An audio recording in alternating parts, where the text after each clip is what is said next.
بسم اللہ الرحمن الرحیم۔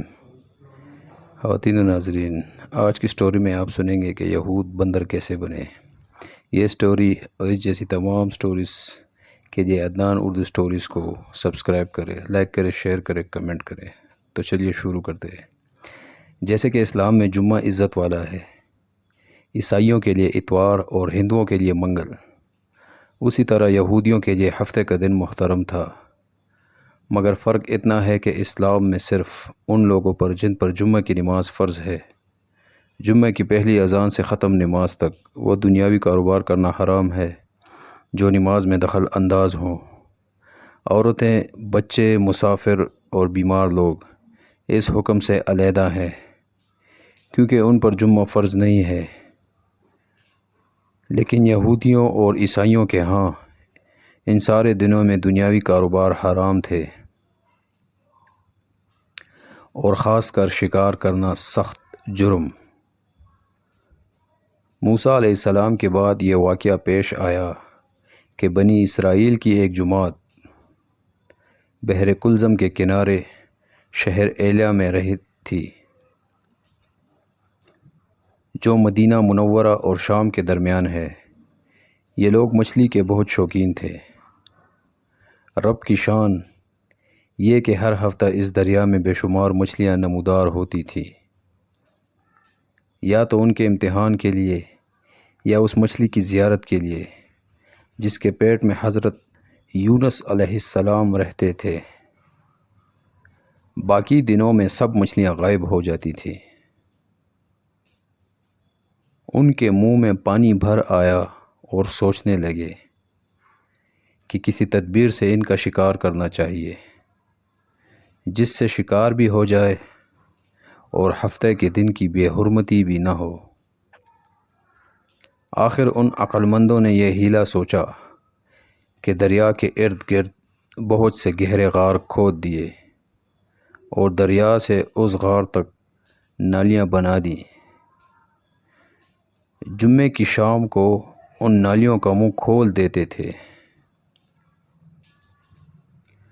کہ پانی کے ساتھ مچھلیاں ان گھڑوں میں آ جائیں، اور اتوار کے دن ان گھڑوں سے پکڑ لیتے تھے اور کہتے تھے کہ ہم ہفتوں کو شکار نہیں کرتے۔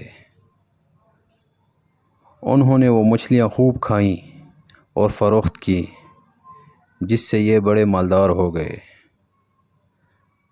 40 یا 70 سال تک ان کا یہ عمل رہا۔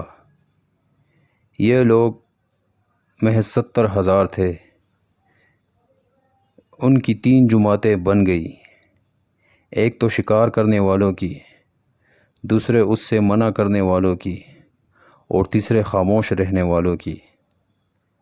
یہ لوگ کل 12,000 تھے، باقی سب شکاری۔ جب شکاریوں نے ان کی نصیحت نہ مانی تو انہوں نے اپنے اور ان کے درمیان ایک دیوار بنا کر شہر کے 2 حصے بنا دیے اور کہا کہ ہم ان کے ساتھ نہ رہیں گے کہ ہم پر عذاب نہ آ جائے۔ یہاں تک کہ داؤد علیہ السلام کا زمانہ آ گیا۔ آپ نے ان کو شکار کرنے سے منع کیا اور فرمایا کہ اے بیوقوفو، قید کرنا ہی تو شکار ہے۔ جیسے کوئی ہرن کو جال میں پھانس لے، اس نے شکار کر لیا، کھائے یا نہ کھائے، اور کھائے تو آج ہی کھائے یا کبھی دوسرے وقت۔ غرض یہ کہ ہفتے کے دن تمہیں شکار کی ممانعت ہے، نہ کہ فقط ہاتھ میں پکڑنے کی یا کھانے کی۔ اس سے باز آ جاؤ ورنہ عذاب میں گرفتار ہو جاؤ گے۔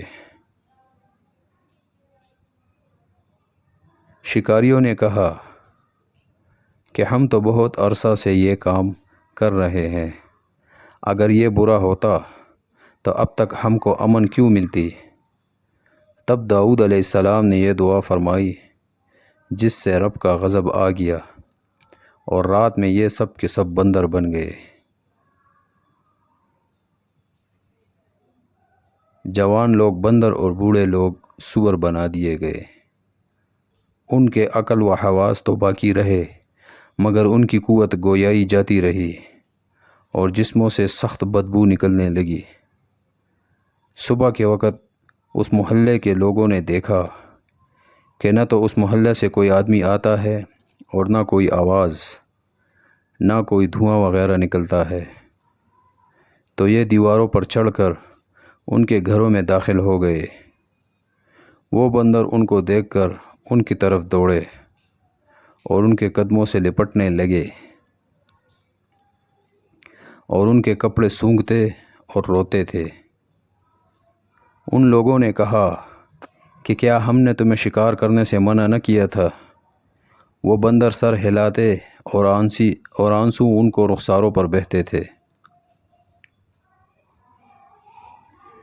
اس حال پر ان کو 3 روز گزرے اور سب ہلاک کر دیے گئے، نہ کوئی باقی بچا اور نہ ان کی نسل چلی۔ لوگوں میں یہ مشہور ہے کہ موجودہ بندر انہی کی نسل میں سے ہیں، لیکن یہ غلط ہے۔ ان سے پہلے بھی بندر تھے اور یہ موجودہ بندر ان سے پہلے بندروں کی اولاد میں سے ہی ہے، کیونکہ صحیح روایت میں ہے کہ کوئی مسخ شدہ قوم 3 دن سے زیادہ نہیں جیتی، نہ کھاتی ہے نہ پیتی ہے اور نہ ہی اس کی نسل چلتی ہے۔